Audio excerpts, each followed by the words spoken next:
Magandang umaga po mga kaibigan. Sa ating po namang Wednesday Roundtable at Lido, we will have a very sensitive issue to discuss.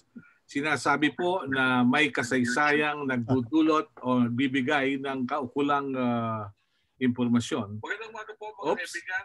Sa ating po namang Wednesday Roundtable at Lido, we will have a very sensitive issue to discuss. Sinasabi po na may kasaysayang nagdudulot o bibigay ng kaukulang impormasyon. Magandang umaga po mga kaibigan. Sa ating po ng Wednesday Roundtable at Lido, we will have a very sensitive issue to discuss. Hold on. Negotiations with Malaysia before the cutoff was a proposition that we brought to the UN and also with Malaysia, and Malaysia tentatively agreed that we refer this to the International Court of Justice. Now, okay, that was a continuing process from President Macapagal Arroyo, from President Diosdado Macapagal to President Marcos. And then, if I may use the phrase, somebody dropped the ball. Yes, Ms. Ambassador. Early in the administration of President. Sorry? Yes, Ms. Ambassador, medyo bumagal yung internet kanina. You were saying during the time of Tita Cory, what happened? Yeah, that was in the early part. That was actually one of the, shall we say, milestone sana in settling the Sabah issue peacefully with Malaysia. I was very involved then, but there was an intense activity shortly after President Cory Aquino took over, assumed power, because there was an ASEAN coming as summit just within 3 months or 4 months of her assumption of office. So there was frantic activity because we cannot host. It's not nice. It's not nice to host an ASEAN summit with one of the summit members not around, and Malaysia would not have come unless we worked on this issue. So in the sidelines of preparing for the summit, we also had our frantic activity to work out the issue with Malaysia. Now, this is the point I want to make. Beyond that, wala nang nangyari until President Ramos came in. And again, we had another round of intense activity proceeding from the earlier, taking up from the earlier process. But then again, after President Ramos, the ball got dropped again, I think intentionally. And this is where we are now. In your point, Melo, that nobody seems to know in the public media, in the public, I mean, whether Malaysia is ours or not. But let me close to the point, it is ours. We had the claims properly documented. We were trying to pursue it by all peaceful means. Of course, we had the Jabida, but that was a different story, also related. It was sporadic. Now, I don't know. I hope, Melo, this is my last point. I not find the whole thing. I just hope that from this round table, Melo, since we have elections coming up, we can really generate attention and action in this regard. Maybe not now, not during the Duterte time, but it must be in the public discourse. Thank you, Melo. Okay. Mabigat yung sinabi nyo. Pero bago tayo magtungo sa isa pa nating panauhin, teka sandali lang po, we'll just have to make some adjustments. It's the internet again, you know. While we're having all this, medyo problemado pa yung internet natin. So let's try, sandali lang po mga kaibigan, let's hope that we will have a better internet connection. Okay. Sandali po. Professor Romel Banlawi. Yes. Professor Banlawi, you're now with us, right? Tell us more about your thoughts on Sabah and its security implications. Professor? Well, first, Melo, good morning to everybody. Good morning. Historical and current developments already complicated the issue in Sabah. But what we know is that Sabah used to be part of the Manjapahit Empire, and then there was a rebellion in Brunei, and then the Sulu Sultanate assisted the Sultan of Brunei to quell the rebellion, and as a reward for that help, the Sultan of Brunei gave the territory of Sabah to the Sultanate of Sulu. But the British colonial empire complicated the issue because it took control of that area. So when it granted independence to a territory called Malaya, then Sabah was included. So that started the Malaysian claim over Sabah. So when the Malaysian Republic was declared in 1963, it incorporated Sabah in its territory. And of course, the Philippine government contested that. And until now, we continue to claim Sabah as part of our territory. But what are the security implications? A lot of security implications. One major security problem in the area is illegal migration, because for a long time now, since the ancient period, many people there surrounding the littoral state of Malaysia, Indonesia, and the Philippines, they used to move around that area without restrictions. But after the end of the Second World War, there was declaration of independent republics in the area. Then that started to demarcate the lines. So people did not know those demarcation lines. They just moved as they used to do, during the ancient period. So right now, because Sulu and Sabah are just geographically proximate, a lot of people from Sulu have been going back and forth to Sabah, and many people from Sulu also have a lot of relatives in Sabah, and there are significant numbers of Tausug population in Sabah, and right now around 500,000 of people in Sabah are considered to be undocumented, coming from the province of Sulu and Tawi-Tawi. So that's the problem now.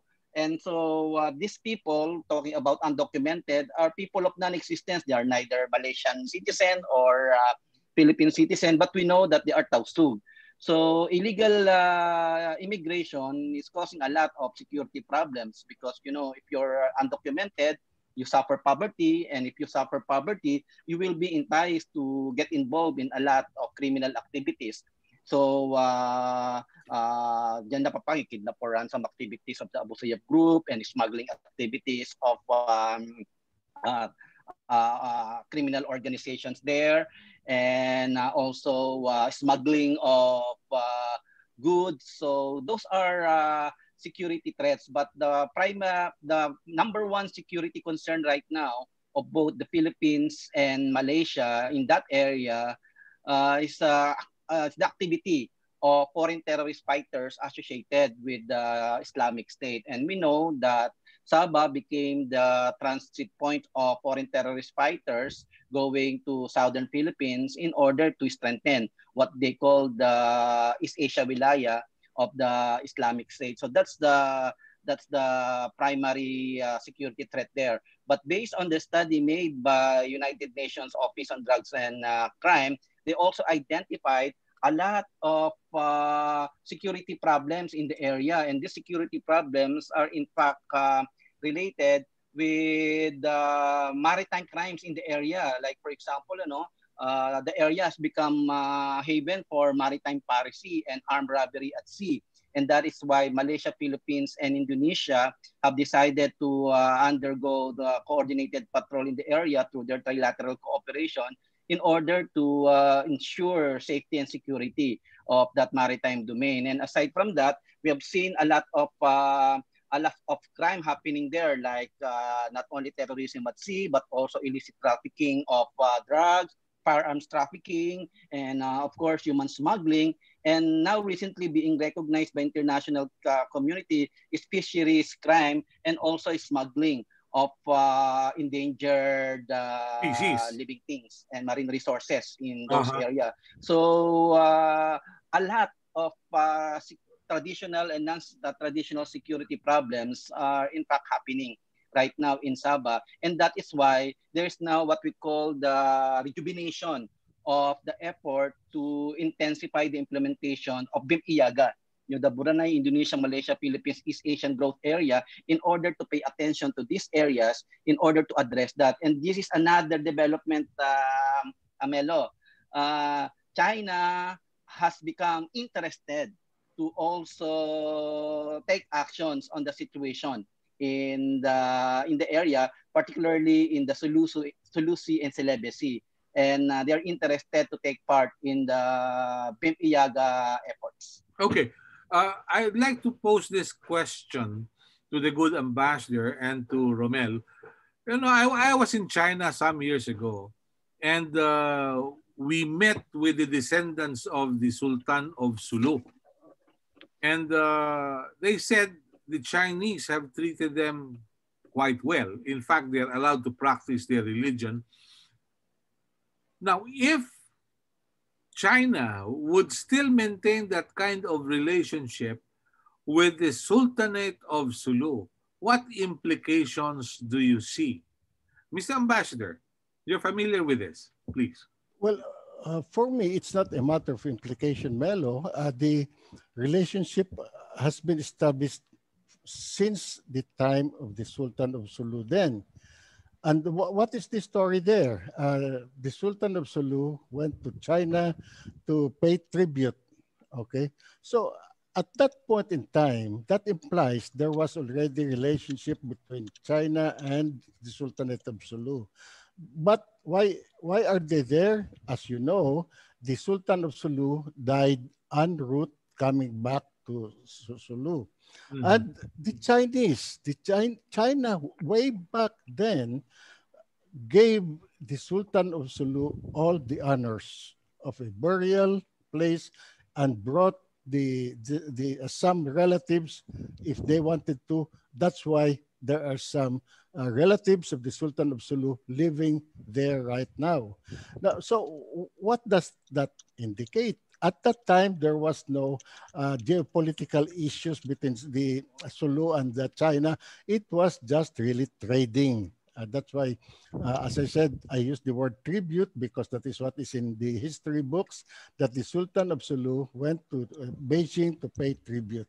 But he died along the way, and up to now, if you said you visited the place, China has given the Sultan of Sulu all the honors due to a sovereign. Okay. Pardon my ignorance, Mr. Ambassador. If the Sultan of Sulu paid tribute to the Chinese authorities at the time, could it be possible that the Philippines was under China's control, if you may? I would really suggest for those interested in that question, just read the history books because China never extended any active influence, whether political or commercial. But trading carried on. You know, we have in our midst a lot of ethnic Chinese, and that is all what they do. They just want to do business. They just want to trade. So at that point in time, you might even hear the expeditions of Zheng He, which which was the biggest, Navy at largest. the time. Yes, Yeah. that it went to a lot of places. There are even unconfirmed reports that they also reached the United States ahead of Christopher Columbus. Christopher Columbus. Yes, but what happened when after the last expedition of Zheng He, and he brought a lot of again tribute gifts instead of arms and whatever. Uh, uh, China destroyed the fleet. In short, it was never interested in extending hegemony. And Okay. I'd like to stop there. Yeah. Yes. Romel, your thoughts, please. Well, Melo, right now, I am examining current scholarly narratives of Chinese scholars when it comes to China's historical relations with countries in Southeast Asia.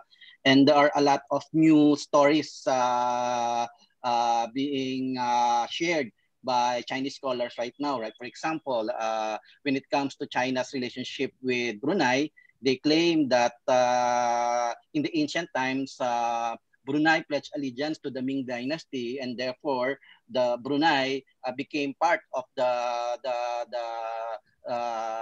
territorial protection of the Imperial China. And because Sulu Sultanate also paid tribute to China 600 years ago, they considered that the Sulu Sultanate was part of the protectorate of the Chinese Chinese Empire. Empire. And the reason why Spain colonized the Philippines because of not because of the Philippines per se, but because of the intention of the Spanish colonial empire to have access to China. So our importance to Spain was because of their interest to access China and also dominate China at that time. So that was now the new narratives being shared by current scholars right now, indicating that Southeast Asia has become an integral part of China's what they call the bigger family in Asia, Okay. and with China as the big brother. So and China is articulating that kind of narrative in order to tell its neighbors that we have been part of this big family a long time ago, so we need to revive this kind of relationship, close relationship, where China will be viewed not as a dominant power but as a big brother in Asia, okay, willing to provide assistance, protection to all neighbors through its Okay. concept of a good neighborliness policy. So that's the kind of narrative now that China is articulating, and that is why China now has great interest to also enter into discussions on the security issues happening in Sulu and Celebesi, and also expressing great interest to have active involvement in the implementation of BIM Iyaga initiatives. Okay. Mr. Ambassador, Secretary Locsin mentioned that he'd like to reopen the office which will deal with Sabah. What particular office is this? Will you please refresh our memory? Uh, uh, can I carry on from Okay. All right. Professor Banlawi before I go to that? Okay. Because the matter of security and what that China's interest in the Sulawesi Sea has also another angle. It is archipelagic sea lanes passage. We have not designated our archipelagic sea lanes, but that right is in the UNCLOS that archipelagic states who have not designated archipelagic sea lanes must allow archipelagic sea lanes passage as using the routes traditionally used for such passage from one part of the high seas to another part of the high seas. Now, I raised this point, Melo, because there was an incident about how many months ago, just recently, that a Chinese Navy vessel transited that part, and there was a big hullabaloo in the Philippines because a lot of people, this is really a matter of appreciating the rules. A lot of people in the Philippines thought that was not cricket, that was not proper. Then later, the Navy came into our Navy came into the picture that they should have asked for permission. Maybe so. But that is another point. The point is the Chinese Navy and any Navy of any country have the right to pass through those points because that is our archipelagic sea lanes. That can be an exercise of archipelagic sea lanes passage that we cannot deny for any reason, except one minor exception. Anyway, I want to go to your question about yes, as I said, this is to continue from what I said earlier. We had a process going on from the time of President Diosdado Macapagal all the way up to recently. Uh, we established a North Borneo office in which all documents were there. Now, unfortunately, that burned down close to Christmas Day, sometime in the late 70s, and it has not been reconstituted. Well, probably you would ask the question why. I would say there was nothing more to reconstitute from that burned office. We had a few other records in our Department of Foreign Affairs library, but again, this was all in Padre Faura. That library also burned down Okay, completely. Mr. Ambassador, do you think it was coincidental that these facilities got burned, or was it intentional? I would like to keep. I have my own thoughts, Mel, if I may say so. But there were proper investigations, and the culprit is supposed to be faulty electrical wiring.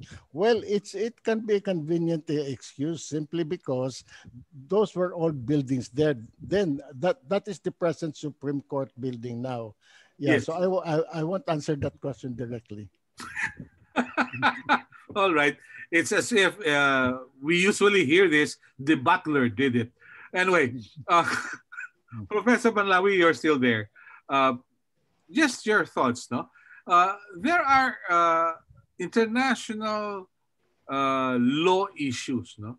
However, what is our appreciation to all this? Oh, nawala si Professor Banlawi, but he'll be back in a short while. Mr. Ambassador, there are international law issues, and regrettably, our appreciation of international law is by and large underdeveloped. What are your thoughts about this? Well, I would say that talking about rule of law and international law, this was I knew this, but this was openly cited by Secretary Blas Ople before. When he visited China, he was informed that China had 2,000 scholars studying international law, including law of the sea. How about us? I mean, you give the answer yourself in terms of comparison. So it's not really surprising that while we mouth the rule of law, there is quite a big deficiency in our knowledge of the law, especially, and this is what I regret so much, especially in the public media, in the public domain. Uh, People seems to be mouthing international law on what we call in another field in music on an we-do basis, So anyway, I'm not presenting myself as an expert, but I did write quite a few articles, which has been downloaded in academia.edu, and I might be able to download another article in the next few days, which I am timing for whoever cares to read it. But for myself, the timing is the start of the political campaign, and now the political campaign for the elections of 2022. My aim is not to teach, but only to present an alternative narrative so that critical people can have a look at it to be better informed when the next administration comes into the picture. Thank you, Mel. Okay, all right. That's very good. However, looking at the makeup of the both houses and of Congress, I feel very seldom can we get people who can talk sense about these issues. But anyway, uh, Mr. Recto Mercene and Joyce Rocamora and Michael Joe Delizo are with us. They may have some questions. Please let me know. Recto, let's start. You're one of the more senior reporters in the Department of Foreign Affairs. I know you have concerns. Recto? Recto? Or Joyce? Joyce? Yes, Recto. Recto? Go ahead. Yes. How can we start? Is there any proposal how to start the negotiation since it appears that Secretary Locsin has started the ball rolling about the Sabah issue? Okay, so how do we start? Mr. Ambassador, how do we start? Well, the way we do it in the diplomatic field, we send out feelers first. We just don't go to the public media, Twitter or whatever, and start talking something, which has not been cleared with the other side. That is all I'm saying. I'm retired now. I don't know whether that is the way to go. But during my time, and I was under General Carlos Romulo and Under Secretary Jose Ingles, who were the big minds in the Department of Foreign Affairs then, first we do quiet consultations. No, in that friendly and quiet atmosphere, you usually get positive results. And so you have to carry on from there. Now, let me advert back to what happened from before. That was how it was always done, and there was positive responses from Malaysia. That's why things carried on until I think that things got to be too hot for Malaysia and it just dropped out. Thank you.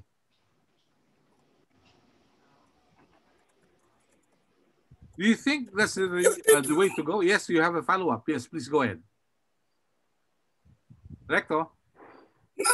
Salamat lang. Okay. Thank you, Ambassador Encomienda. Salamat.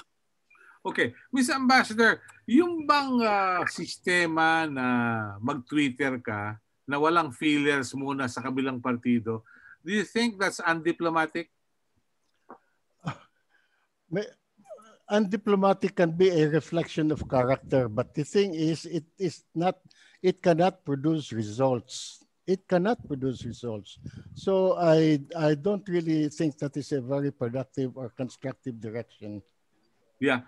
In fact, there are quarters who say that it may just be a way for people to start talking and probably look into the sense of nationalism so that when the good secretary runs for the Senate, yun na raw yun. Pero hindi naman siguro ganun kababaw yun. No?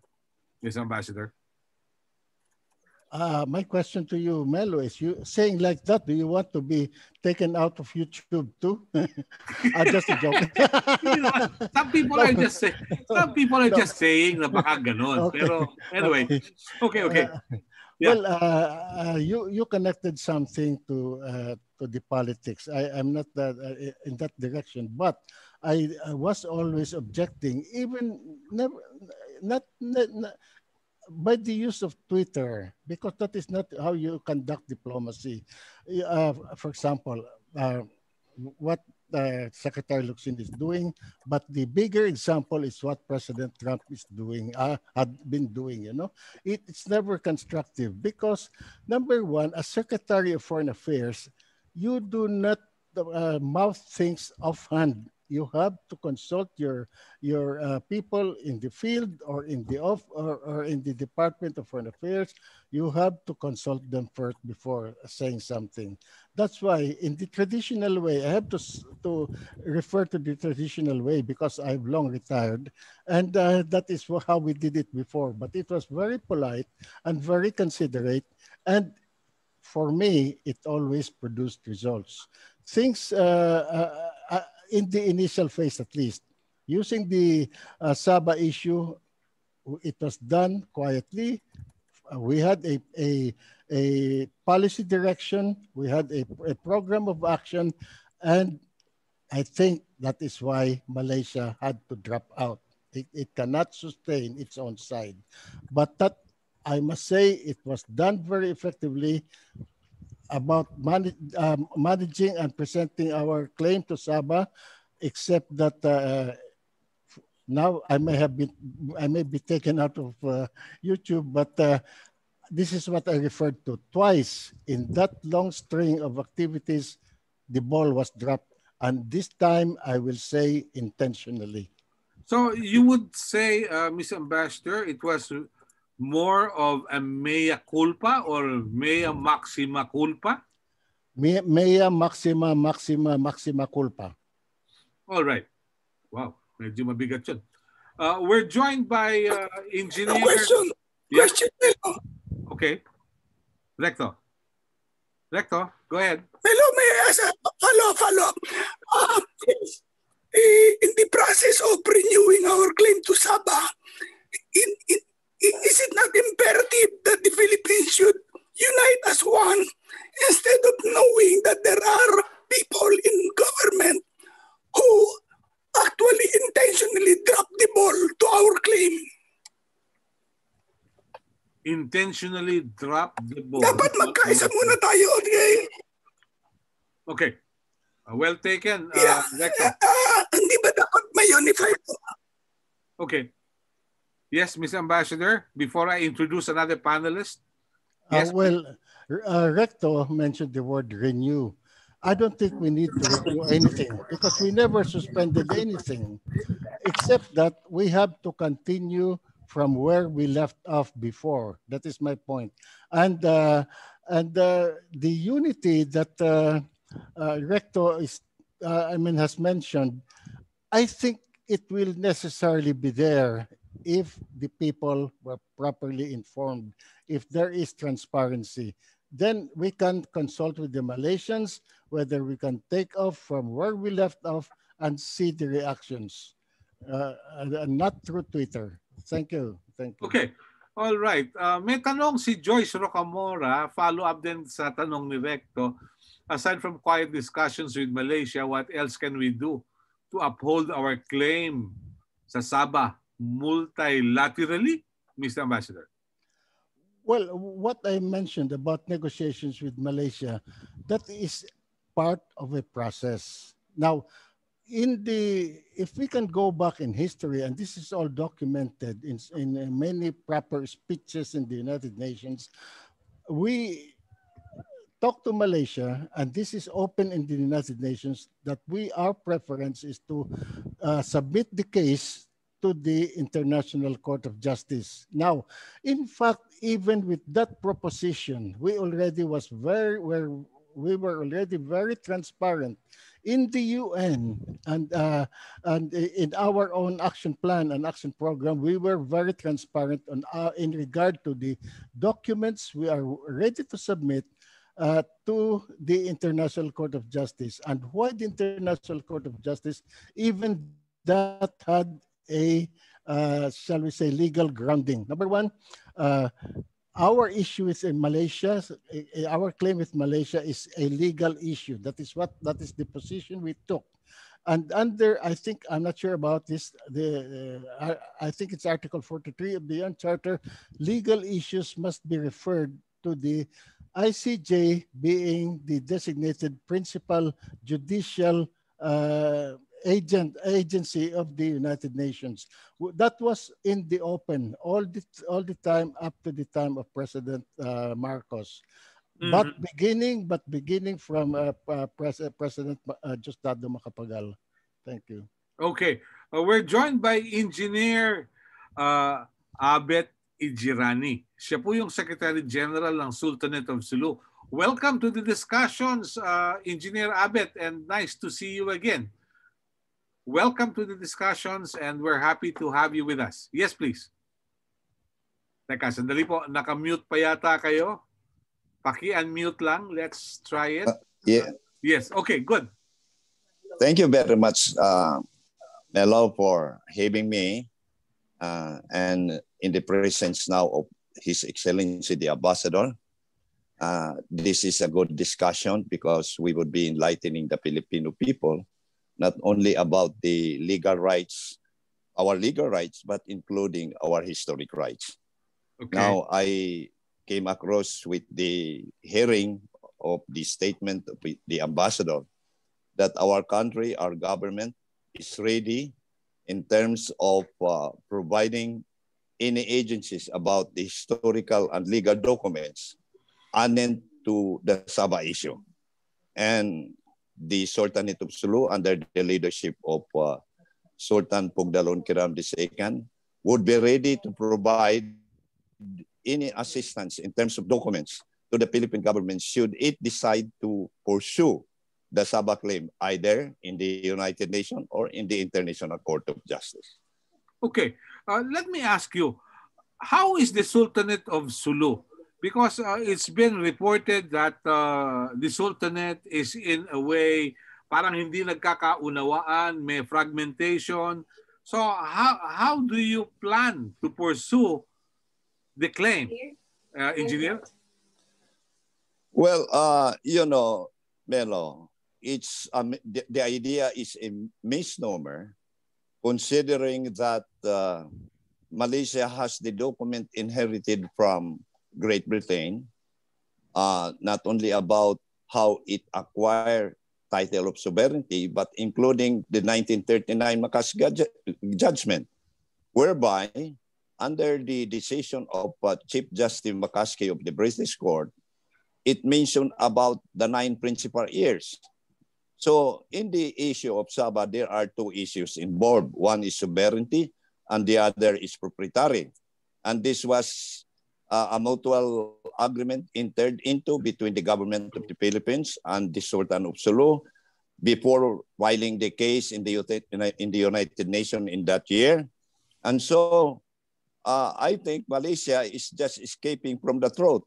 It created its preference on how to resolve the issue by always saying, yes, by always saying that the heirs are fragmented, when in fact they can base the resolution on the decision made by Chief Justice McCaskey judgment, whereby the 9 principal heirs of Sultan Jamalul Kiram II are mentioned and easily to be contacted if Malaysia is readily to resolve the issue peacefully with not only with the Philippine government, but with the heirs of the Sultan of Sulu. Okay. Engineer, nawala yung video ninyo. Hindi na kita makita. Paki-on lang po ng camera, please. Nag-low battery. Yeah. Nag-low battery kasi. No. All right. Yeah. All right. Okay na. Mr. Ambassador, your reaction, please. Yes, because I was part as a gopher. I was a junior officer when all this were actually happening. This was what I referred to earlier as frantic developments leading to shortly after President Cory Aquino assumed office, in order to put things in order bilaterally between Malaysia and the Philippines to have a very conducive as third ASEAN summit. Now, in the course of the process, let me just narrate this thing. The Malaysian side agreed that the McCaskey judgment will be the basis for the settling the proprietary rights. But Malaysia, and quite understandably, we understood that, wanted to talk to only one among the 9 in behalf of the 9. Because according, in the view of Malaysia, you talk separately to all the 9. That would be very, very shall we, unwieldy. And I would in a way agree to that. But this is, of course, my personal account already, but it's officially reflected. The 9 heirs, I'm sorry to say that it was no less than Secretary Manglapus who was leading the way to bring them together. 7 would agree, but there were 3 who would not. Now, I don't know who those people are, but that was the state of play at the time, that Malaysia agreed to settling the proprietary rights based on the McCaskey judgment that laid out 9 heirs, but in the practical side of the settlement, the heirs could not choose who among themselves could speak for the 9. Secretary Manglapos took over, but he was still unsuccessful. Thank you. Okay. That's just my account. That's just my account. All right. Very interesting indeed. You worked under several secretaries of foreign affairs. As far as you recall, Mr. Ambassador, who among the foreign secretaries you worked with had a clear idea of the Sabah issue? I'm sorry, I may have again to be taken out of YouTube, but all the secretaries of foreign affairs had clear ideas. Why? From the time of Secretary Narciso Ramos, everything has been laid out in terms of, of course, we did not have the transparency that we are having now in our modern times, but everything was laid out in terms of the process, in terms of Philippines' position, but there were gaps because that is what I said when the ball was dropped. But I must say the secretaries of foreign affairs had full knowledge of the situation, and they were very actively involved when they were brought into the picture.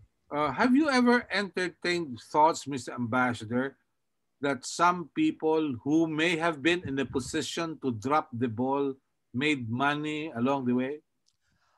I would not go as far as to the point that somebody made money, but definitely there was something behind it that caused the dropping of the ball twice. So there was a hidden hand somewhere. Yes. And but it remains hidden.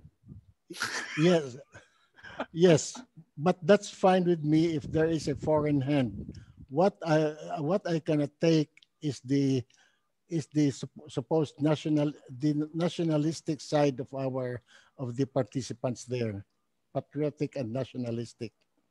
Okay, there are some questions here. Which mode of acquisition of territory as recognized in international law is the Philippines invoking in respect of its claim of sovereignty over Sabah?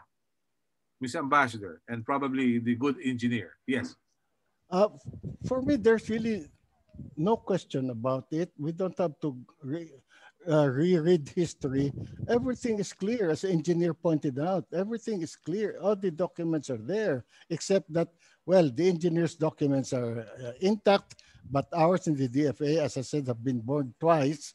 And if the engineer and the government can come together to reconstruct those documents, then we could just probably again sound out Malaysia. Can we settle this once and for all? Because that was the last word in the process in the whole process before Malaysia dropped out, that we agreed for the Sabah to join Malaysia on the condition that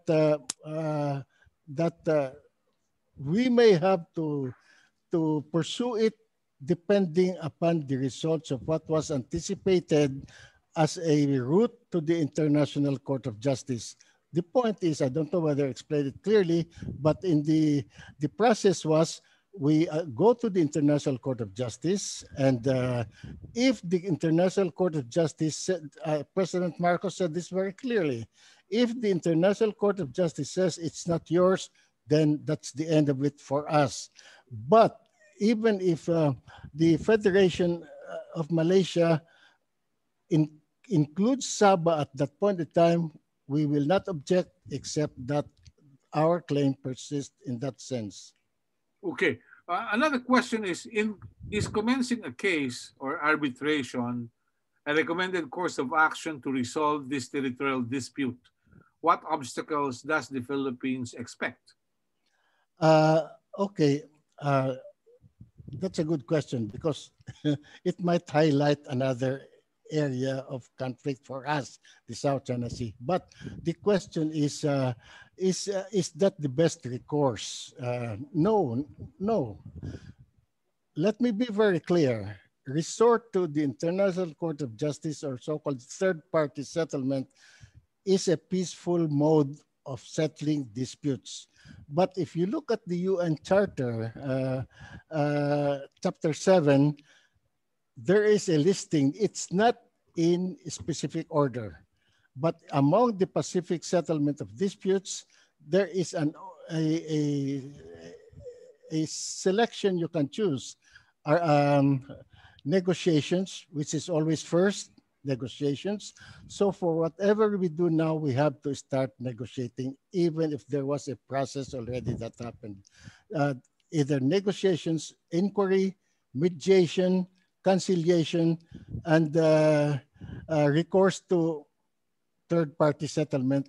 It is in the last. It's not supposed to be in a sequence of priority. No, but still resort. It is the highlight is always a settlement between the parties, whether negotiations, inquiry, mediation, conciliation, anything. Finally, a recourse to judicial settlement. That is always recommended to be in the last part. It is meant to be seen to be the most assertive among the, but there is no sequence there. Okay, Mr. Ambassador, yes. Quickly, they say diplomacy is both an art and science, wherein things are said, but nothing is accomplished. So, paano tayo? Well, I'm not ready to say it that way, because talking about diplomacy and negotiations, what happens in international relations? You have to deal with other countries, whether bilaterally, whether regionally, or internationally. Okay. So what is the alternative? You go out there and Twitter and fight? No, that's not, that was never done during our time. Yeah. Okay. Yeah.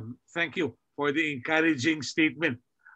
Engineer Abe, kumusta na ang Sultanate of Sulu dahilan sa, well, whether we like it or not, people are mired in poverty in your area.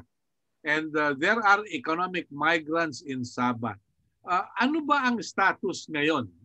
Give us a clear bird's eye view of what's going on.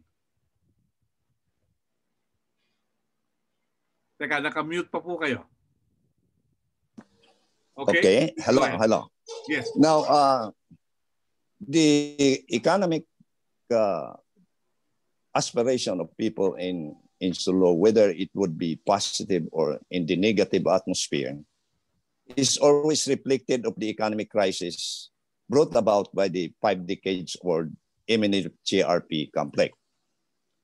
In fact, prior to that, prior to the contemporary idea about the status of Filipinos in Sabah, we have to recall history, Melo, that after the MNLF, internationally known MNLF GRP conflict broke out, immediately Malaysia announced the opening up of territories to the refugee affected by the Mindanao War from 1972 until 1995. So people migrated. Now, because of that, the economic situation in the Sulu archipelago was so much affected, and so people were forced to migrate. Now, people answering the questions from interviews conducted by Philippine media about their status and seeing that they have positive, what do you call that? Positive kind of living in that area is brought about by fear towards repression by the Malaysian authority in Sabah. Because if they say otherwise, Malaysia would pick them up immediately. Malaysian authority would pick them up immediately and deport them to the Philippines. Now, that is the condition. So that the Sultanate of Sulu is really hoping that our government will take seriously the matter in pursuing the Sabah claim. But prior to that, Melo, I hope you can you still hear me, Melo? Yes, please. Yes, please. Go ahead. Prior to that, I would like to positively react to the statement of the Honorable Ambassador of His Excellency regarding what happened during the conference in Malacanang, held between the ears and Secretary Manglapos before President Cory Aquino. I have here, what do you call that? A news clipping from the Inquirer that the reason why a mutual agreement between the two parties, meaning the government of the Philippines and under the administration of President Cory Aquino and the heirs did not materialize because the government unilaterally chose only Secretary Manglapos to become the spokesperson in matters of resolving the proprietary rights. Now, the stand of the heirs was that they would like to be represented only by the president, by the Philippine government, following or in compliance with the 1962 agreement separating proprietary issues from the sovereignty issue. Now, I would like also to say majority that all the 9 principal heirs reacted negatively for not being a member of the negotiating panel to talk about the settlement of the proprietary. Now, however, I will not dwell so much on that, Melo, as it has a documentary evidence as being published by the Inquirer in the chair, mentioning about what I have just said. Now, in matters of the Sabah issue, first of all, there was an agreement entered into between the Philippine government and Malaysia in 1963 as far as the inclusion or incorporation of Sabah into the Federation of Malaysia. That document was, that agreement was embodied in the 1963 Manila Accord. And that Manila Accord should be the guiding light of the Philippine government in discussing the issue with Malaysia because Malaysia agreed, that to the proposition that the inclusion of Sabah into the Federation of Malaysia does not mean an end to the continued interest of both Malaysia, the Philippines, and Indonesia in discussing about the issue until finally resolved by the United Nations. Now, in matters of how Malaysia treated the proprietary issue, Melo, in 1977, during the Kuala Lumpur Conference, President Marcos announced that he would like to resolve the issue. Immediately, the Prime Minister of Malaysia, Hossein Ong, reacted that he would only want to deal the monetary settlement with the heirs of the Sultan of Sulu. Now, aside from that, the issue is about whom to talk with the 9 principal heirs. Malaysia is also denying the position of late Datuk Punjongan Kiram as administrator of the state territory of Sabah, who can speak for and in behalf of the 8 principal heirs. So Malaysia is only confusing the Filipino people, especially our government officials, in matters to directly resolve the issue about Sabah. Okay. Yes, Ambassador, please. Well, I'd just like to make it clear that the matter of the heirs, as we gather from the engineer, yes, that their objection had to do with the office of the foreign, instead of the office of the president handling that issue. Well, there are some ramifications further there, but the big point there is Malaysia, and I agreed with this, wants to talk only to one person, whether from the heirs, and they, from my impression then, The heirs could not agree among themselves who will represent them. And so Secretary Manglapos was brought in to be the spokesman. It had nothing to do with government interference in the matter of the proprietary rights. Things were moving very fast at the time that perhaps we could have found a better one to represent the heirs of one of their own choice, but things were moving very fast at the time, and it was thought that if you put in Secretary Manglapos, he's a very good. He has his track record in politics and being very persuasive. He could manage it. It did not happen. But let me repeat, our participation then, whether President of the Philippines or Secretary Manglapos, was not because the government was dipping its fingers into the proprietary rights.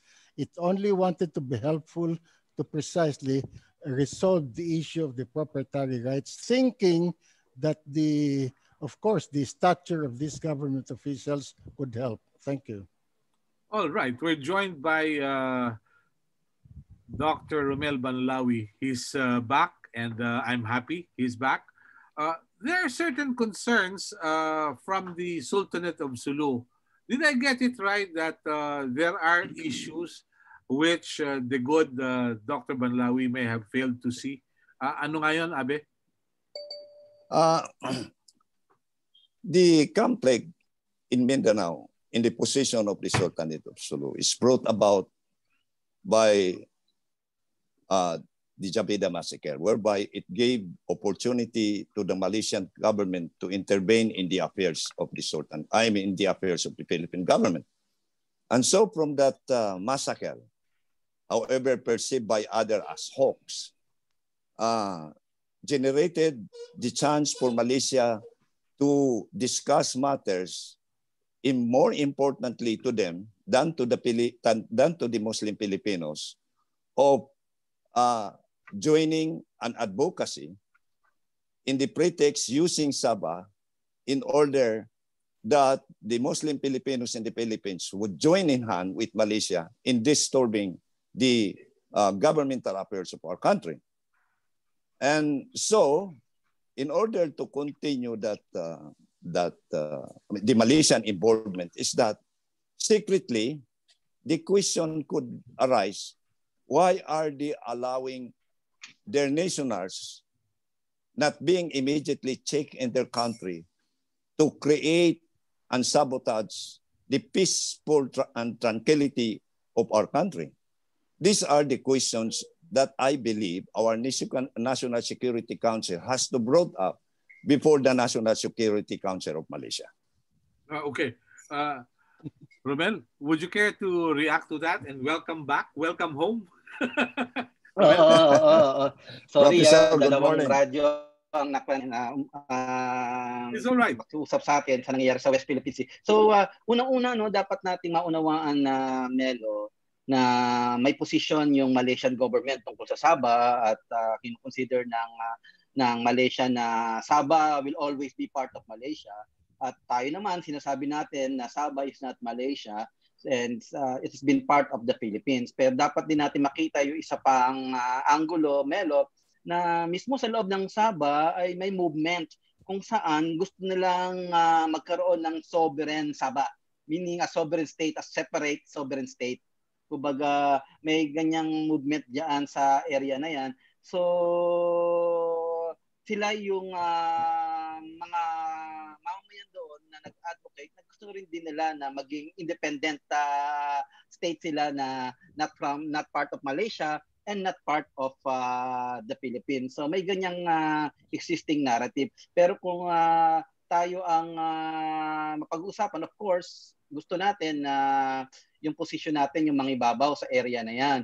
Pero naging balakid yan sa ASEAN solidarity. Kaya dapat balikan natin kung bakit nabuo yung ASEAN. At isa sa mga primordial considerations kung bakit nabuo yung ASEAN ay when it comes to territorial disputes, ay iset aside muna yan at ang importante ay magsagawa ng cooperation among states dyan, lalong-lalo na yung BIM-IAGA, napakataas ng prospects niya to encourage cooperative activities in the area and at the same time promote security and prosperity of the people there. So kasi pag nag-aaway, naapektuhan yung mga tao. Tao ang nagiging collateral damages ng awayan ng two sovereign states. Pero kung magko-cooperate yung two sovereign states, makikinabang ang tao diyan. At ano bang dapat na isettle ng two countries when it comes to the problems of the people there? Yung unang-una, the problem of the migrants, no?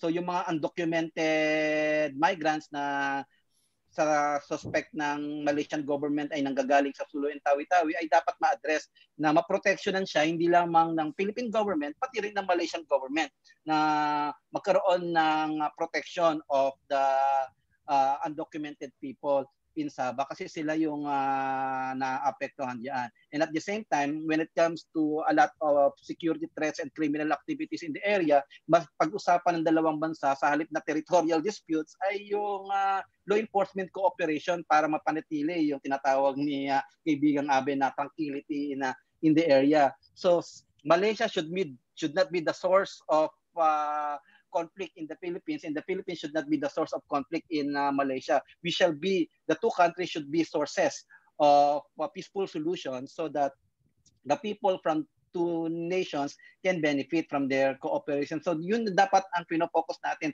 Kasi kung pag-usapan natin yung territorial disputes, nation states go to war because of territories. And we want to avoid that to happen.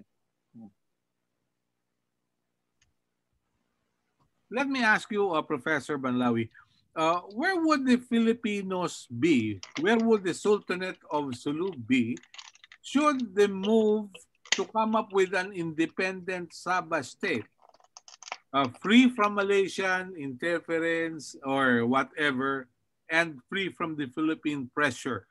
Where would the Sultanate of Sulu be? What will happen to our claim? Well, that will be problematic for the Sultanate of Sulu because the Sultanate of Sulu consider Sabah as an integral part of the Sultanate. Pero gusto ng Sabah na maging independent sila. So the problem now, who are the people of Sabah? So are there the Malay, the Chinese, or the Tausugs? So those are the things that even the Sabah people need to settle and clarify. So it's really a complicated issue. Kaya nga, it's a complicated issue that instead of delving into that, we need to find ways to promote cooperative activities that will cater to the needs of the people there so that if people are satisfied, they will not clamor for independence. Okay. All right. Especially if there are efforts to solidify regional cohesion in the area, yung PIM-IAGA initiative. If we can only implement the PIM-IAGA initiative, territorial issues will no longer be an issue. Okay. Mr. Ambassador and Romel, si Joyce Rocamora of the Philippines News Agency has a question. Malaysia has submitted to the Commission on the Limits of the Continental Shelf, CLCS. What's the panel's view on this? Malaysia's claims lie close to Sabah. How should the Philippines move forward regarding this matter? Mr. Ambassador. Well, I may have to slightly shift the discussion, but that's a very good question, Melo. Why? Because I've been saying this a long time in regard to the so-called West Philippine Sea. Firstly, I want to emphasize, I say so-called because I don't recognize it. Naming the West Philippine Sea did not follow international procedures. So I still insist on calling it South China Sea, but for purposes of this discussion, I'm willing to call it the West Philippine Sea. In regard to as these two areas have to be put together. Why? Because in our claim to Sabah, it is territorial, and it is from the territory of Sabah that we can claim an exclusive economic zone Yes. and continental shelf. Yes. So, unless we settle the territorial issue, we have no business talking about. I mean, we can, like what we did in the South China Sea, we so-called bifurcated the issue. But will it really resolve anything? Let me put it this way, as clearly as possible, because this is a source of a lot of confusion. Let me shift again to the so-called West Philippine Sea.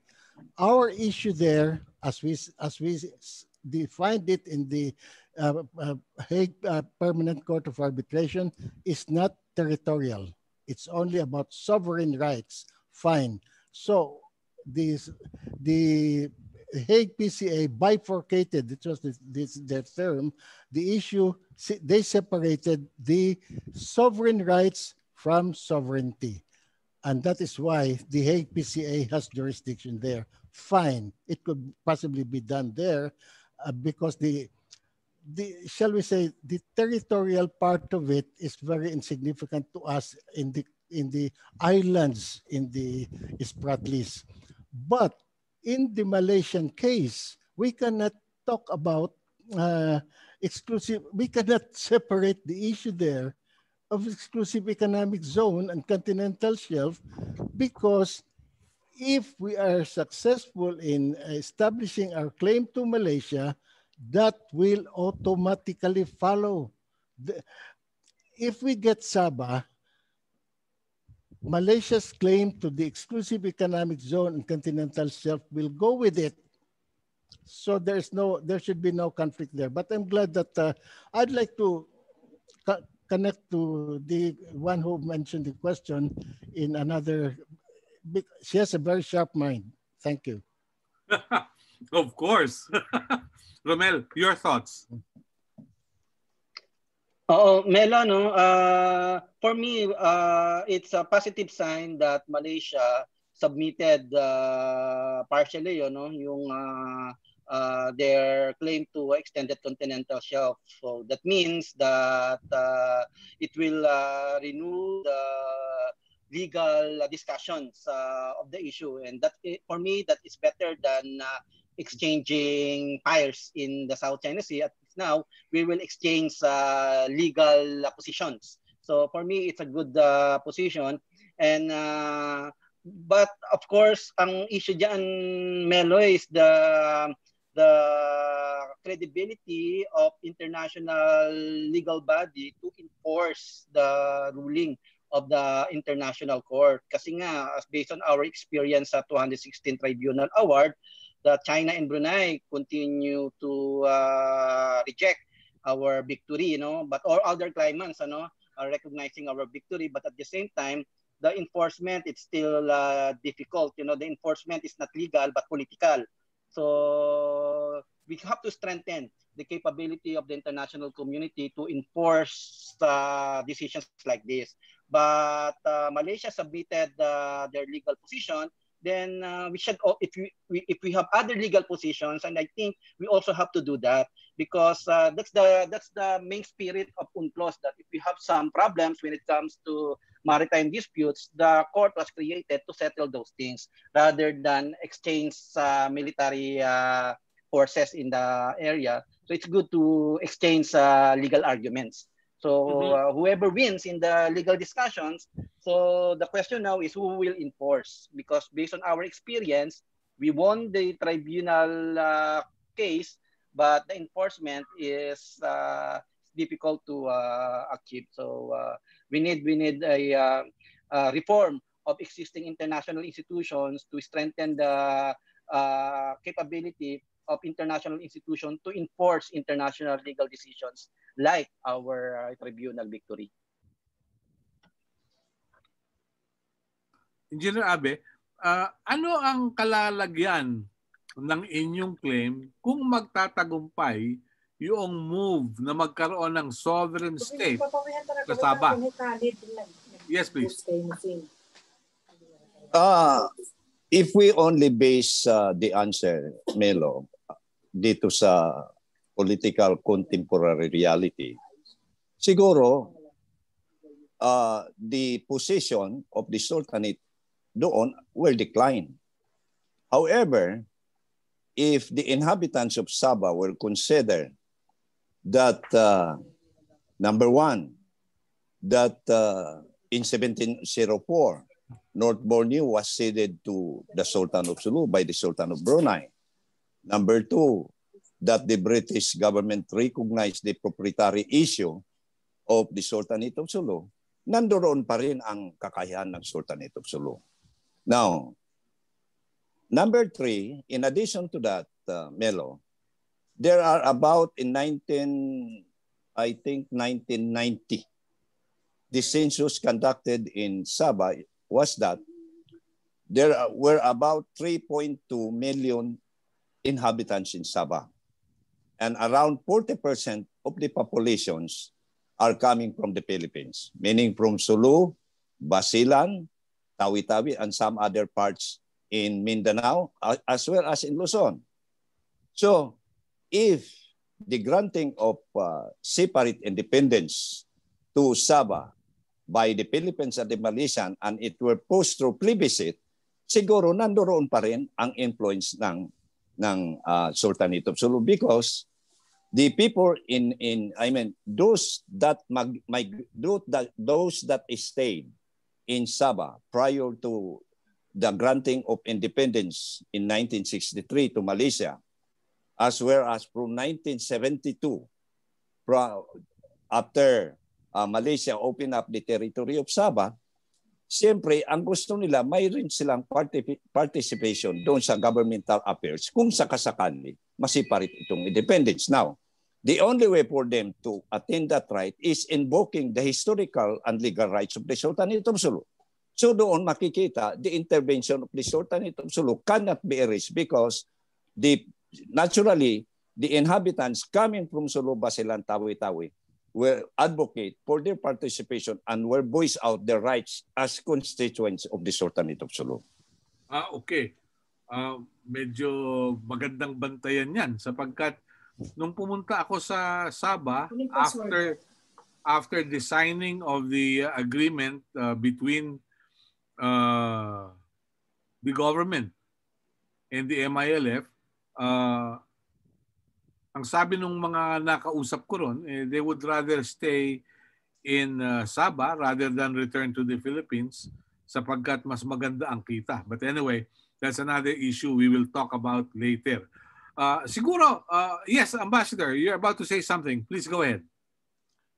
I would like to point out that this supposed new movement in Sabah that Professor Banlawi said might be a red herring, because that movement, very faint, that's a very faint movement really, if you ask me. But that has been there since the time of President Marcos, and it incorporated in our own submissions. One, that let's negotiate with Malaysia, referring it to the International Court, the issue of the sovereignty, and if the International Court rules that it belongs to, that the Sultanate has no ownership of Sabah, then our position was let us submit this to a referendum. Technically, it is mentioned in the documents as ascertainment, not referendum, but let's just call it referendum. It's easier to understand that way. And further to that point of President Marcos, if in the referendum, the people of Sabah opts to join Malaysia, fine, we will not object. If the people of Sabah, of course, chooses the Philippines, then we get it. But the position paper then of President Marcos was, if the people of Sabah chooses independence, then that has to be honored. So that point about a new movement, it's not new. It has been there, but I know for a fact, because I was posted there, it's quite a very faint movement. How could that movement gain ground with the strength of the at the time, the Barisan Nacional? Okay, let me just say this. It was during my time that Sabah joined the Barisan Nasional. Before the time, that election that I happened to be there, so I witnessed that election. Sabah belonged to the opposition, and that's why I can say this openly as a testimony that no less than Dr. Anwar Ibrahim, who was the deputy prime minister, was 2 weeks in Malaysia, in Sabah, during the elections to help rally the forces. And finally, they won it. But before that time, Sabah was opposition. Another point I want to make is we seem to be thinking that Sabah is Muslim. No, it's not. Sabah is the ethnic population of Sabah, in fact, are Christians, the so-called Kadazan Christians, you know. And so, I mean, but as I said, this might be red herrings, but I just want to point out something in order to clarify the perspective. Now, one final point about why, as the figures of Engineer Abe, about we practically are 40% there. I just want to add the narrative that yes, in fact, we grew and grew and grew there in population. Sabah was really nothing in terms of population, you know? But when these issues with Malaysia came in, it really exploded. Why? Okay. Number one, what Engineer Abe mentioned about the Jabida massacre. Okay, that's just the seed. But as Engineer Abe said, that's what got Malaysia to intervene in our domestic affairs in Mindanao. Okay, and what happened there was this big fight in Mindanao. It was said, I don't want to say this in very definitively, but it is said, and the government, that was the government's discernment, Malaysia supplied arms to the insurgency in Mindanao. And because it was a big event, we know this as a matter of history, there were lots of Filipinos, people from Mindanao who went to Sabah to avoid the conflict. Now, it's not a simple case of that as a single cause. Number one, a lot of Filipinos have been migrating from Sulu, have been migrating to Sabah because of the Rido culture of the Muslims. So if there are murders or whatever issues, personal crime or whatever, most of the time, many would seek asylum in Sabah. That was the beginning part. Then later came the Jabida massacre was the seed, but the big insurrection in Mindanao, that was where the big population shift happened. Now, when that happened, these are figures from the international the UN office in charge of refugees, the office of the UN Commissioner for Refugees. At that time, and this was probably 20 years ago, there were more than 70,000 registered Filipino refugees from the conflict in Sabah. 73,000 registered with the Commission on Human Rights. You have to multiply that so many times by now.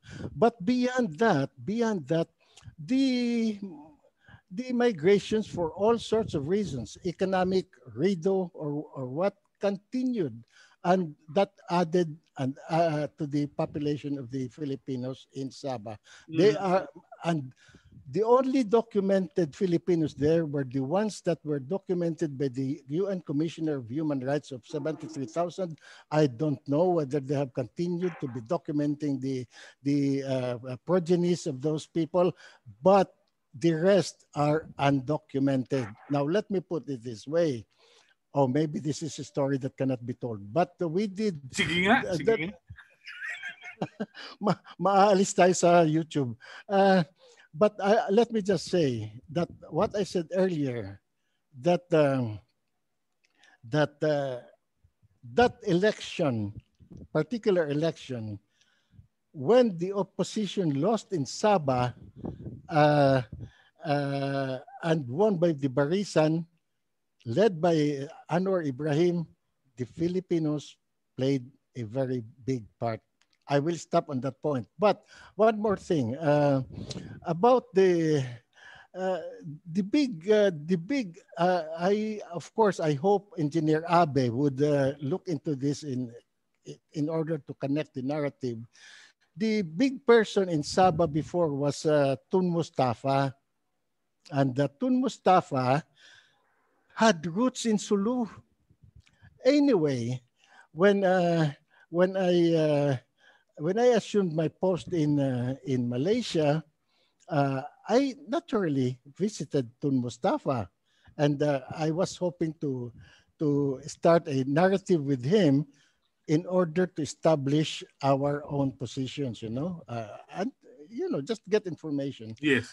But when I called on him, he was not yet very old. I think close to 80, but he was already very weak. And anyway, it was a very good conversation. And why? I think because what was awakened in him was his Filipino blood. We had a very good conversation. He told me that he had documents with him about Sabah, and we agreed to another meeting. What happened was he died in the meantime. So no Wow. further meeting. Okay. Maybe Abe, Engineer Abe can carry on, take that into account. All right. Okay. May I ask Dr. Panlawi how he'd react to the red herring mentioned by the good ambassador? Mel?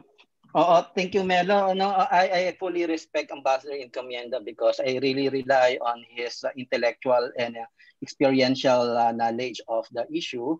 But because I was given a privilege to observe the election of Malaysia in 2020, this is what I got from our observations. Na there's now a growing dissatisfaction from Sabah and Sarawak, expressing unhappiness with the federation because the federal government failed to deliver two important promises made in 1962 prior to the declaration of independent Malaysia. First, that Sabah and Sarawak will be given high levels of autonomy, and second, that they will be given priorities in terms of economic development. Those two issues were not delivered by the federal government, and that created dissatisfaction against the federal government. So that's the area, and that triggered renewed advocacy for independence. That's why during the last year's election campaigns, the voices of independent movements in Sabah and also in Sarawak became very, very loud and were even considered by several politicians there in order to get the votes of the Sabah people. So that's the current development. Second, when it comes to the constitution of people there, Sabah has been ethnically and religiously diverse place. And the Malay population in that area constitute the minority. So, and Abe is correct that 40% of the people there are Tausug. But no ethnic group constitute more than 40% in Sabah. So that's now the reality. And therefore, because of that, there are now dissatisfied movements in that area calling for an independent status. Okay. All right. Abe, can you connect the dots? Pwede bang makonect yung mga sinabi ni Ambassador at ng mga nakausap niya noong araw? Opo, Melo, sapagkat ang sinasabi ni Ambassador at ni Professor ay magkatugma yan. Sapagkat the demand for, first, ang unang diniman ni Jeffrey Kitingan in 1998 was for a self-autonomy, that the federal government of Malaysia mabigyan ng autonomya ang Sabah. Now it expanded, now joining with Sarawak, na kung saan yung mga nagdedemand ay nasa Great Britain at sa Australia. Now in 2001, kadasan, before I will continue, sasabihin ko muna na there are 32 ethnic groups in Sabah. The most dominant, sabi ni Ambassador, ay Kadasan. Pangalawa, sumunod ay Inchik. And then the Badjao, the Bangsa Suluk, who are the Tausug people. And then followed by other ethnic groups. Now, yung demand nila now is for yung sovereignty rights, sapagkat tama yung sinabi ni Professor, yung dalawang promise ng Malaysia at federal government of din Malaya and Great Britain hindi nasunod. Ay hanggang ngayon, especially noong 1974, yung rights of oil na nasa Petronas na ngayon, ay kinamkam ng federal government of Malaysia. So nawalan ng pag-asa ang inhabitants to benefit from that. In fact, meron isang leader ng Kadasan sa Great Britain, si Mr. Jambon Squire, exposing this historical wrongdoings committed by the Malaysian government against the inhabitants in the British Parliament, demanding for the complete independence, separation of Sabah from mainland Malaysia. Now, so that itong pagdugtong-dugtungin natin, kaya nga sinabi ko kanina, in case magkaroon ng recognition by the United Nations yung demand nila, ay siyempre papasok yun doon sa parehong ginawa ng Malaya ang Great Britain, magkakaroon ng ascertainment of views. I agree with His Excellency the Ambassador. Yung ascertainment kasi, Melo, was only to determine the preference of people in the area. Now, no less than former Senator Tatad na nag-ikwento niya sa akin na yung ginawa ng federal government of Malaya and the British government ay hocus-pocus para lang makonbinsi ang United Nations na nagkaroon ng ganito. So, dito, pag halimbawa, mangyari ito, magkakaroon din ito ng unilateral discussion to arrive at a unilaterally agreed agreement among the 32 ethnic groups in Sabah. So, this will not, pag hindi ma-resolve ito ng mabuti, magkakaroon din ng negative impact after obtaining the so-called independence that the inhabitants wish to have in Sabah. Okay. Mr. Ambassador, very briefly, ano ang yaman ng Sabah? Yun din ang tanong ko kay Romel at kay Abe. How rich is Sabah? Oh, well, okay. Let me put it this way. But first, I just want to say something to clarify points. When I said that it is a red herring, I didn't mean to say that it does not matter at all. When I said that, I call it a red herring because our discussion now is precisely about the issue between Malaysia about Sabah with the Sultan of Sulu. So that discussion of an independent movement in Sabah for purposes of our discussion, to me, is a red herring because that was already mentioned before. Another point is also intertemporal issues might be creeping in because when I said that the ethnic population of Sabah are Kadasan Christians, this was from the very beginning. Right now, yes, it's diverse. As Engineer Abe said, before it was really just Badjaos going back and forth Sabah and Asulu and Sabah, but now there are in fact migrants from Luzon, and this I mentioned to in my report to Manila that the southern backdoor has become a illegal migration route for mainland Malaysia, not necessarily Sabah.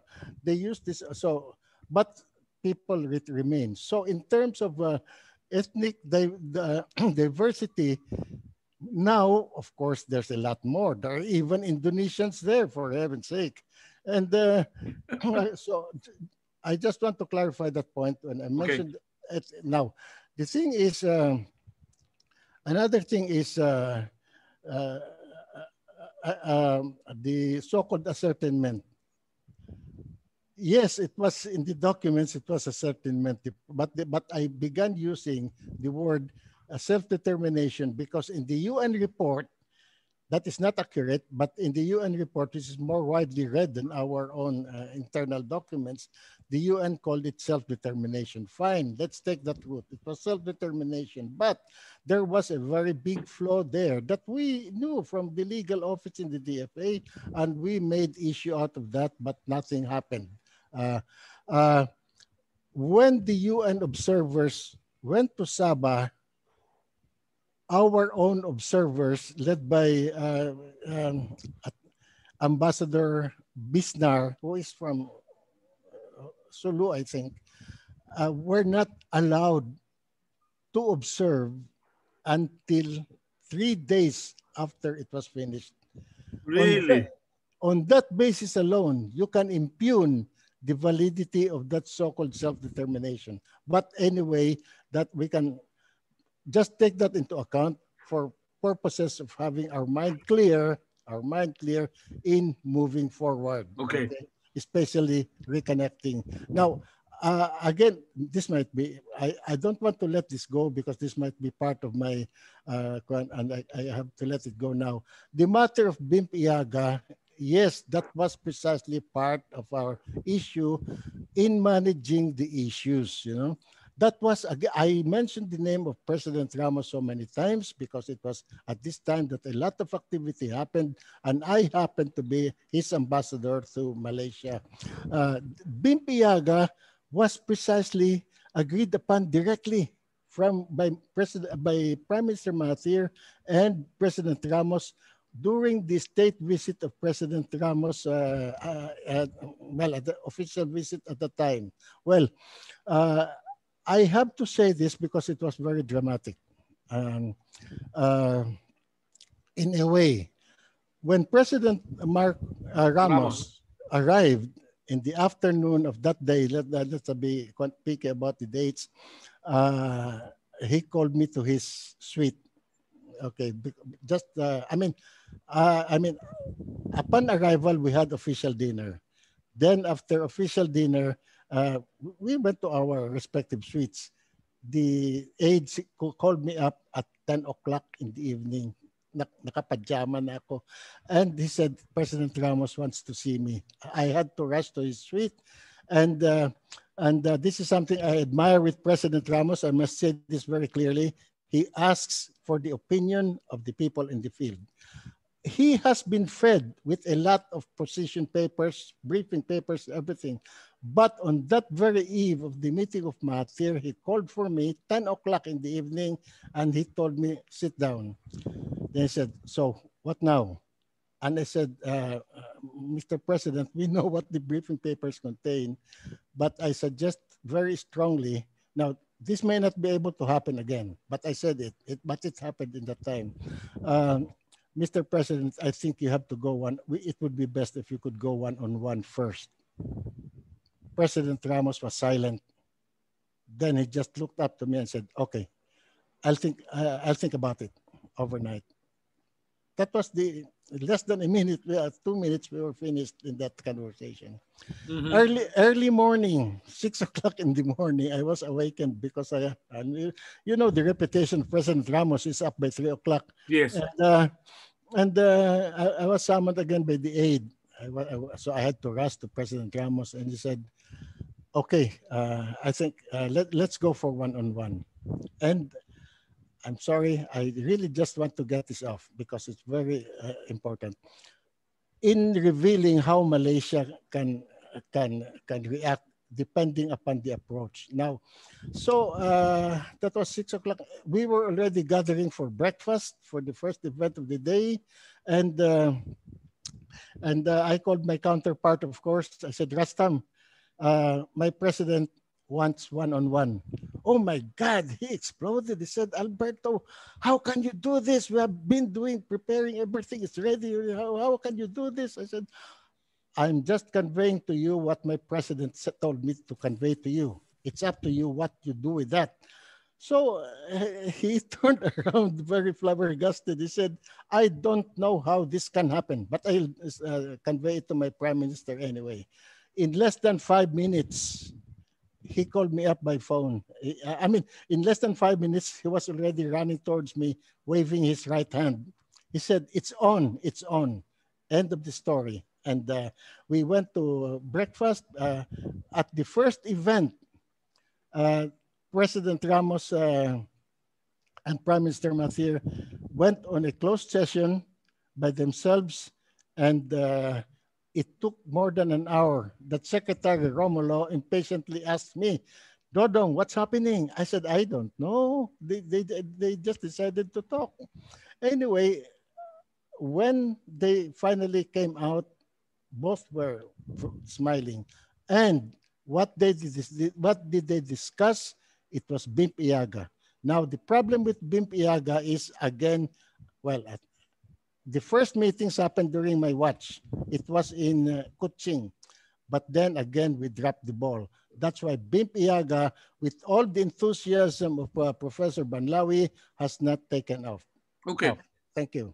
Okay, very short. How rich is Sabah? Is it very rich? Okay, going back to that issue, I have some reluctance. Okay. Check out Malaysia. Malaysia is among the biggest oil producers in the world. Where are those fields? It is in Sabah and Sarawak. And I think Sabah has even more. Okay. There are, in fact, talking about disaffection that Engineer Abe said, one of the disaffection is precisely that oil money from Sabah is never audited. Okay. And there are rumors, or not rumors, but you can see it physically. It is the oil money of Sabah that built up Kuala Lumpur. Okay. Okay. Okay. And let's leave it at that. Okay. Yeah. Okay. We'll leave it at that. But other riches, lumber. How big is Sabah? How big are the virgin forests? That's why that's another part of the population in Sabah are Filipino workers working in the logging companies of Sabah, and also Indonesians, and that adds to the mix. Thank you. Yeah, thank you, Ambassador. Romel, as far as you know, how rich is Sabah? Romel? First, Sabah is very rich in biodiversity.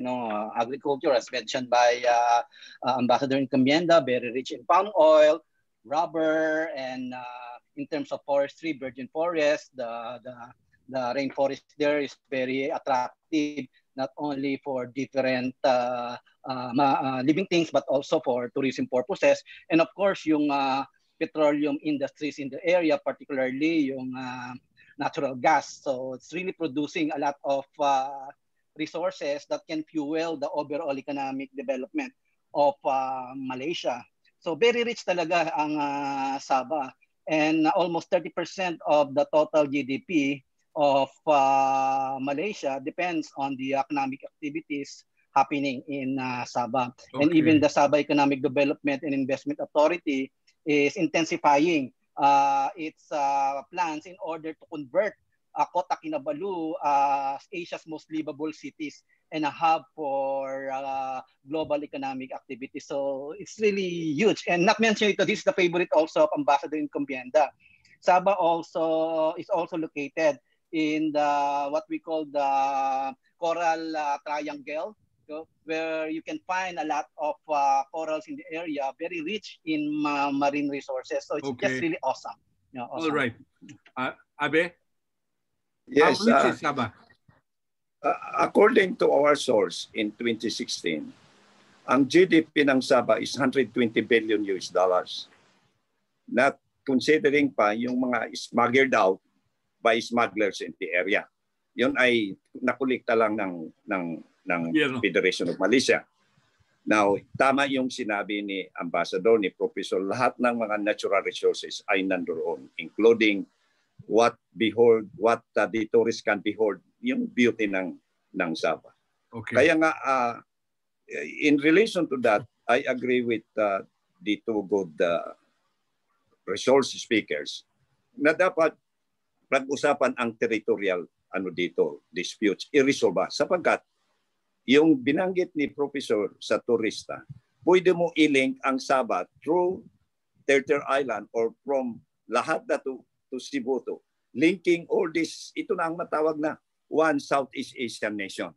Now, yun ang punto why we have to resolve talaga itong territorial disputes. Okay. Now, going back again to the question, kaya nga yumayaman ang mainland Malaysia Peninsula, totoo yung sinabi ni Ambassador na ang all developments in Kuala Lumpur ay pera ng Sabah at Sarawak.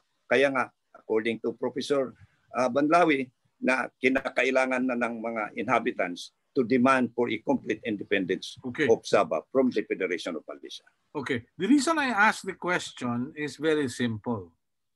I was in West Timor, I was in East Timor, and looking at East Timor, it's a small province of Indonesia, and yet it became independent. It became a country on its own. There was some blood spilled, but East Timor is now a republic. It's called Timor-Leste, and it is surviving on its resources, which is oil in East Timor Sea, right? And this is in partnership with Australia. So I'm just looking at, some recent events. If this is the condition in Sabah, there is a possibility that it can become an independent country and survive on its resources. And that is what makes the Sabah claim more problematic, if you may. Yun ang isang sitwasyon. Anyway, very briefly, bago ako magtanong ng huling tanong, very briefly, ano ang nakikita ninyong kinabukasan doon sa Sabah claim? Romel, from a security point of view, where are we headed? I think security problems in Sabah, particularly in the larger Sulu Sea and Celebes Sea, will in fact encourage the littoral states, particularly the Philippines and Malaysia, to cooperate rather than compete. Because if they continue to compete on territorial issues in Sabah, all these organized crimes, all these criminal activities will prosper, and that will be inimical to the security and prosperity of both countries. Okay. Mr. Ambassador? So the need to cooperate is really essential. All right. Thank you. Mr. Ambassador, your thoughts? Where are we headed?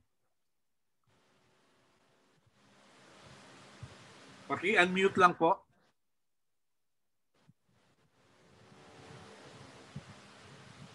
Oops, teka, naka-mute pa po kayo.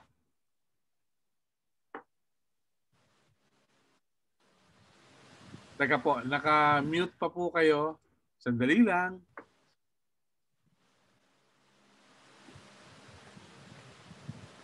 Please unmute. Yeah, go. Okay. Yes, Ambassador. Well, firstly, there was a sign that it was you who muted me, so I did not. That's what I did not. I did not talk. Yeah. But looking forward, I think, as I said, we have to put things together again, simply because there was a good process going on. The ball was dropped twice on the political side. Okay, but I want to comment on about the status of the Sultan of Sulu, just again for perspective. Malaysia, this of course, Engineer Abe knows this very much. The 7 sultanates of Malaysia in mainland Malaysia, they were sovereign entities, and they are treated that way.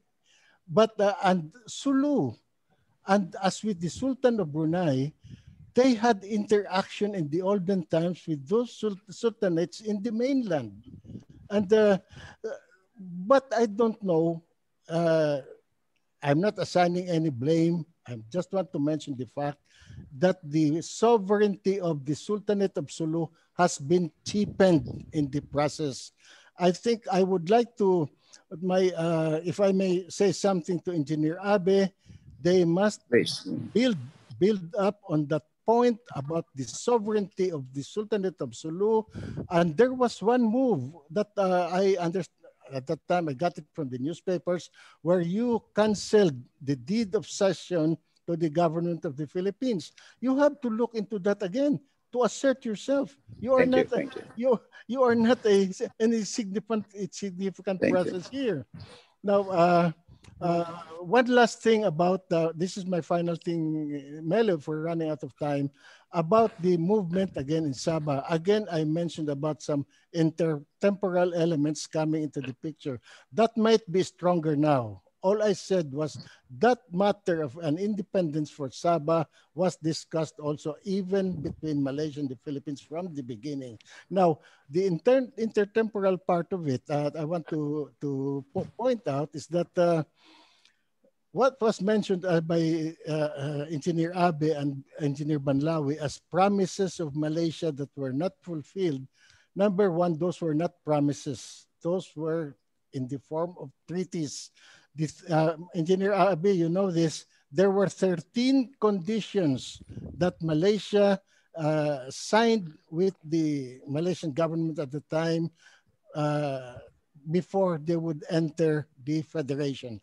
In fact, at around the time I left to Malaysia, one of the big issue was one of the conditionalities in that 13 conditions was that people from mainland Malaysia must get a visa from Sabah before they can enter.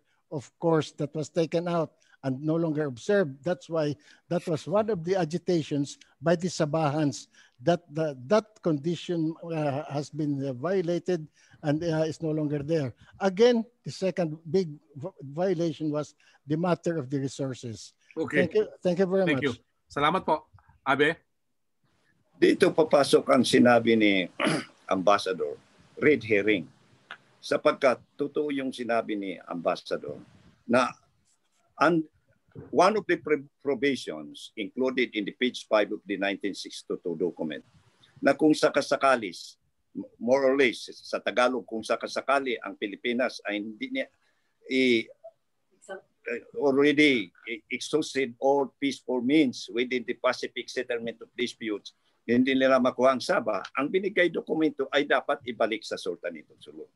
Dito ang kinatatakutan ng Sultanate of Sulu. That is why in 1989, tama yung sinabi ni Ambassador, Sultan Jamalul Kiram III withdrew that power of authority given to the Philippine government in 1962 due to the lukewarm attitude of the Philippine government towards the Sabah claim. Now, ito ang kinatatakutan ko gaya ng sinabi ni Professor Banlawi. If the resolution is conceived and founded doon sa economic development, yung sinabi doon sa document of 1962, pwede nang bawiin ng Sultanate of Sulu ang kanyang sovereign rights para magkaroon siya uli ng sovereign rights to assert claim over Sabah. Ito ang kinatatakutan natin. Kaya nga, nung nag-meeting tayo, Melo, sinabi ko, sumulat tayo ng aklat in order to protect the integrity and territorial boundary of the Sultanate of the Philippine government. Yeah. Kung sakasakali ito iiwasan, the Sultanate of Sulu never asserted sovereign claim over its ancestral territory in Sulu, Basilan, Tawi-Tawi, Zamboanga Peninsula, and Palawan. Ang nakakatakot dito, in relation doon sa sinabi ni Ambassador, what if magkaroon ng these areas would demand also that political advocacy similar to the political advocacy brought up by the inhabitants in Sabah. Thank you very much, Melo. All right. One last question for the good Ambassador and Romel. Mula ito kay Michael Jodilizo ng ABS-CBN. Ano nakikita niyong policy direction ni Joe Biden as regards to the South China Sea? And can you comment on the Chinese law allowing its Coast Guard to fire on foreign vessels when their sovereignty or jurisdiction is being infringed by foreign entities? Romel, ikaw kaya muna. On the first question, we will benefit positively from Biden administration because of the foreign policy priority of Biden to respect international law, and the position of Biden when it comes to our victory in international arbitral case is very strong. So he will support us on that aspect. Secondly, Biden is committed to really account China for its actions in the South China Sea, and like former State Secretary Hillary Clinton, Biden will strengthen its commitment to take actions in the area in order to prevent any major powers to dominate the area. And thirdly, there is also a strong commitment on the part of the Biden administration to strengthen its alliances in Asia, and the Philippines will benefit from that. Unlike before during the time of Trump, where Trump said that if the Philippines want to terminate the alliance, so be it. It will save the United States a lot of money. But Biden does not have that kind of perspective. Biden wants a reinvigoration, strengthening, and even widening of the alliance of U.S. in Asia, and part of that will be the Philippines. Now, on the part of China's passing of law authorizing its Coast Guard to use force to protect its sovereignty, it's a sovereign prerogative of any country to pass that kind of law. In fact, we already predated China for that. We authorized our China's Coast Guard to also use military force to protect our territories. Remember, our Philippine Coast Guard fired against Filipino fishermen in the Balintan Tunnel in order to protect our waters there. But of course, there is a norm in international law regarding prohibition of the use of excessive force. So if China will use excessive force in the area, then we have the right to also file a legal case, like what the Taiwan fishermen did to us, and we were accounted for that. So what is very important that when it comes to the use of force, especially by paramilitary forces like Coast Guard, there should be what we call the exercise of self-restraint on the use of force. Secondly, if there is the necessity to use force, it will only be used as a last resort. And thirdly, it will be for defensive purposes. Okay. Mr. Ambassador? Thank you. Well, firstly, on the matter of the Coast Guard, the Coast Guard has always been seen as a civilian agency. In the United States, it began as a as a revenue service. Then later it was transferred to the Department of Commerce. It was always treated as a civilian agency. But after 9/11, it was incorporated in, I think it is the 9th or whatever, 7th uniformed service in the United States Armed Forces. In peacetime, the Coast Guard of the United States will be under the Department of Security, the Homeland Security. Homeland Security. Right now, it is under the Homeland Security Department. But in wartime, the command will be transferred to the military. Defense. Okay. Then, No. I want to finish all the way to the Chinese Coast Guard. And worse, you look at the Posse Comitatus Act of the United States, it authorizes the Coast Guard to go abroad in military, but the U.S. Coast Guard has had 2 interventions in our region in the past. One in the Java Sea, another one in the coast of Vietnam during the Vietnam War, and that was even before the quarrel on the South China Sea. So using the Coast Guard in that in whatever way, the number one culprit is the United States of America, and they have that Posse Comitatus Act in place. Check out the website of the Department of their equivalent of the Department of State. It is there, the Posse Comitatus Act, and how the Coast Guard has been engaged under that act abroad, you know. And on the matter, and besides, the order of China, from what I read it in the papers, I have no inside story there. But reading the newspapers, the Chinese instruction is only to fire when necessary. Okay. So I really don't see any problem there. Our own Coast Guard should have that instructions also. Anyway, the other thing about the attitude of the new U.S. government, I have always said cannot be any change of policy on the part of the United States, whatever the administration, because the United States is not looking at the Philippines as as important only in the quarrel over the South China Sea. It is important in its last bastion of spreading hegemony to the Asia Pacific. I mean, so this is what I say.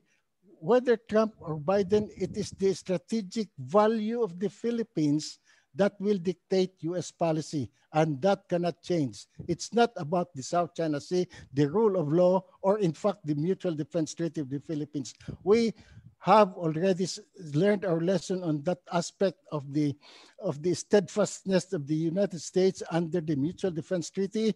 When the United States left Clark and Subic, they suspended all military assistance, although in fact the Mutual Defense Treaty was still in force.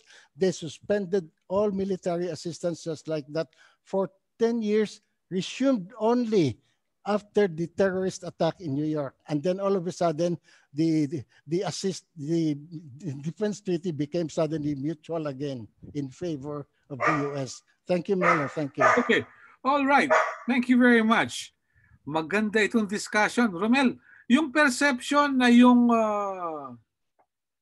America under a Democrat would value human rights.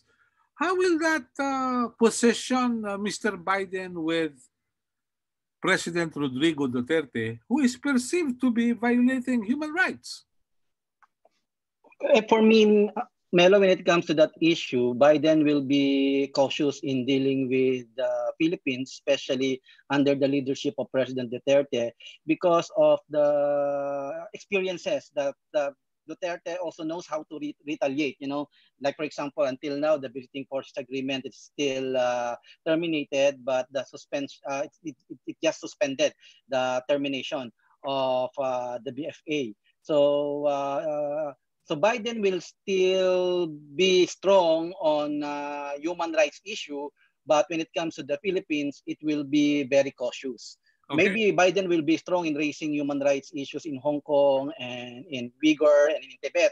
But when it comes to the Philippines, I think Biden will implement a more cautious approach. Yeah. Mr. Ambassador, your thoughts, please? Paki-unmute lang po. Teka, sandali lang po. All right. Yes, please. Oops.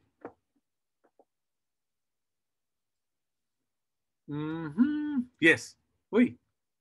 Nagkasabay ulit. Nagkasabay. Sandali po. Nagkasabay. Please unmute. One more time. One.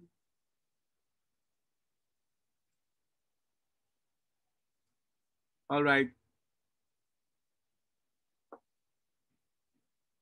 Teka. Muted. Yan. Okay. Okay na po. Yes. Thank you. Well, on human rights, let's put it this way. When you talk about ideologies, it used to be capitalist, communist, but now in defining ideologies, the United States has included human rights as an ideology. And that's why the U.S. insists that wherever in the world, they have to enforce, support human rights. I mean, look,